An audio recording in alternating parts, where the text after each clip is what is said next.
Hi, my name is Randy.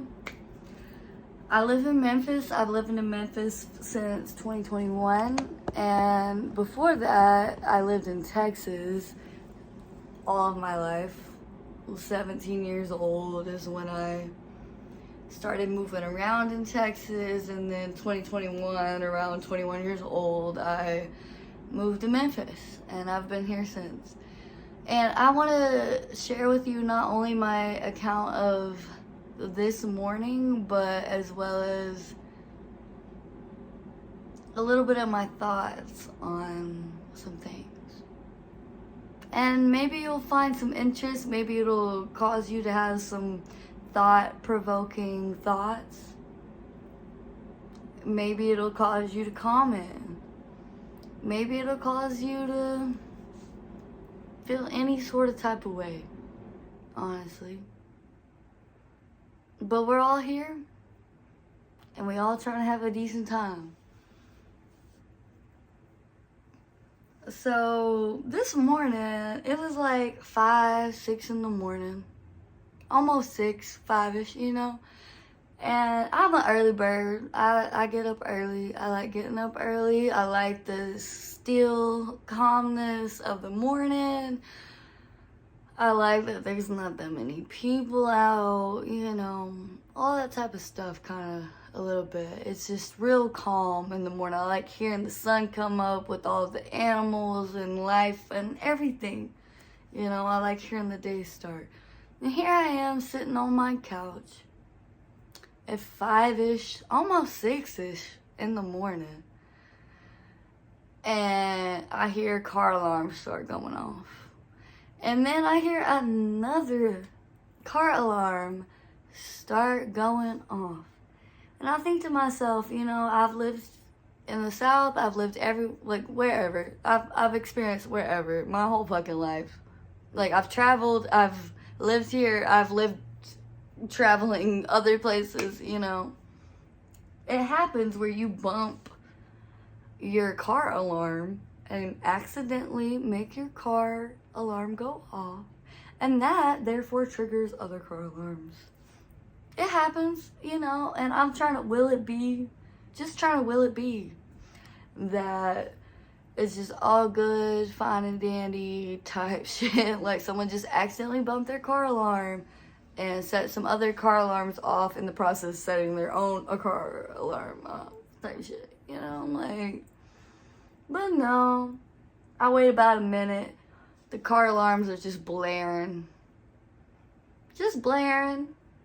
Doing all kinds of crazy car alarm stuff. You know, the craziest car alarm stuff that can happen with car alarms, ultimately.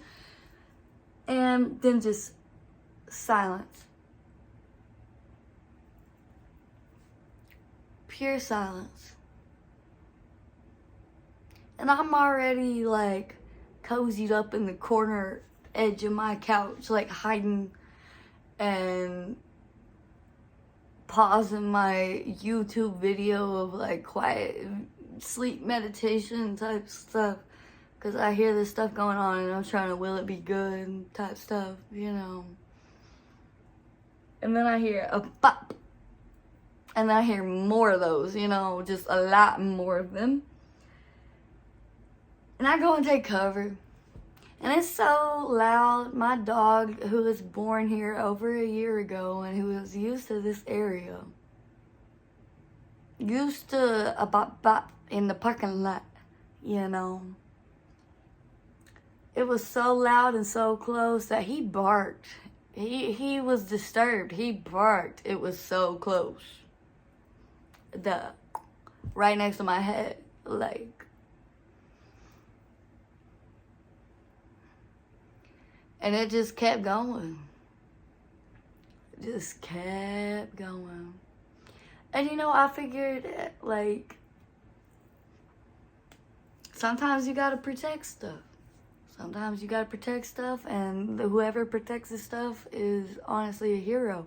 But at the same time, they didn't shoot in the sky. Nah, I went out there later, a few hours later, 2, 3 hours later, after the sun came up and it was all more safe and I wanted to move my car directly away from the area where cars' windows had been broken from theft and pew-pew violence. And yeah, so I went out there to move my car, and then there's another car with holes in it. A lot of holes in it. They were not trying to pew-pew that motherfucking sky. No, they were aiming for a body. A whole body. And I get protecting yourself, and it's sad that we have to resort to protecting ourselves on such drastic measures. And let me reinstate that. It is sad that we have to resort to protecting ourselves in such drastic measures. It really is. What does that say about the people influencing us to protect ourselves from their measures, drastic measures, whatever you want to define it as?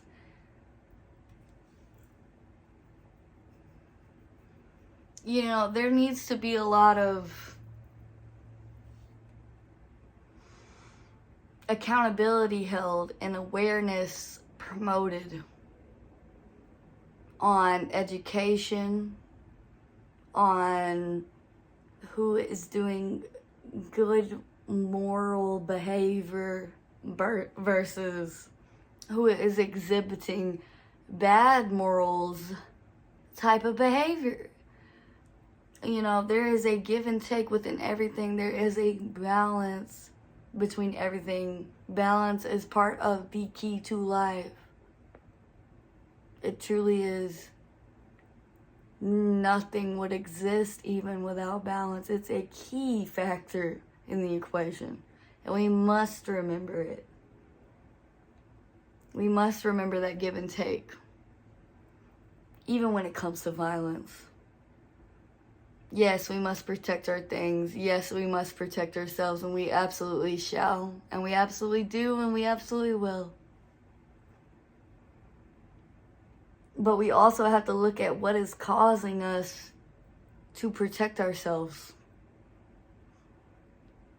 And when I look at it, I see ignorance, a lack of wanting to try to be aware, a lack of wanting to try to be better for themselves and their family and their surrounding humanity. Like, when you let ignorance and evil, ultimately, when you let the ignorant, evil side of humanity overcome you or this small percentage of people in the world, we can see drastic effects. Physical, mental, every type of effect. We can see people speaking up. We can see people conforming, enabling their such. Enabling and allowing and promoting this evil, ignorant behavior. And this ignorance isn't getting you anywhere. It's not getting anyone anywhere. Ignorance and evil, whatever, evilness is not getting anyone anywhere. Even if we want to try so hard in our ignorance and evilness, it's really not getting you nowhere and no one else nowhere. Like, what really gets people places is accepting help, growing with one another, being a community, helping one another. Not trying to be greedy, selfish, and ignorantly evil towards one another. With or without money. With or without firearms. With or without anything. Morals. With or without. Get you as a human and humanity as a whole anywhere in life. Please take that into account when you move forward as an individual